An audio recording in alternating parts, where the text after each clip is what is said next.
రెండు తెలుగు రాష్ట్రాల్లో సంచలనం సృష్టించిన ఫోన్ ట్యాపింగ్ కేసుపై రేవంత్ రెడ్డి సర్కారు కీలక నిర్ణయం తీసుకోబోతున్నట్లు తెలుస్తుంది.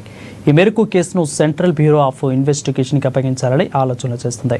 ఇప్పటికే సిట్ దర్యాప్తును పరిశీలించడంతో పాటు కేసును సిబిఐకి అప్పగించే విషయంలో సాధ్యాసాధ్యాలపై న్యాయ నిపుణులతో కూడా సలహాలను కూడా ప్రభుత్వ పెద్దలు తీసుకుంటున్నట్లు సమాచారం.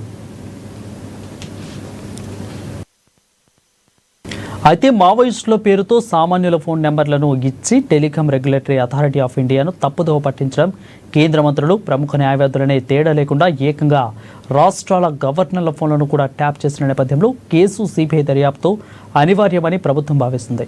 ఇక అదేవిధంగా కేసులో ప్రధాన నిందితుడు ప్రభాకరరావు మాజీ ఐపీఎస్ అధికారి కావడం, ఆయన విచారణకు సహకరించకపోవడంతో ఫోన్ ట్యాపింగ్పై ఆదేశాలు ఇచ్చి వారి పేర్లను ఇప్పటి వరకు బయటపెట్టలేదు.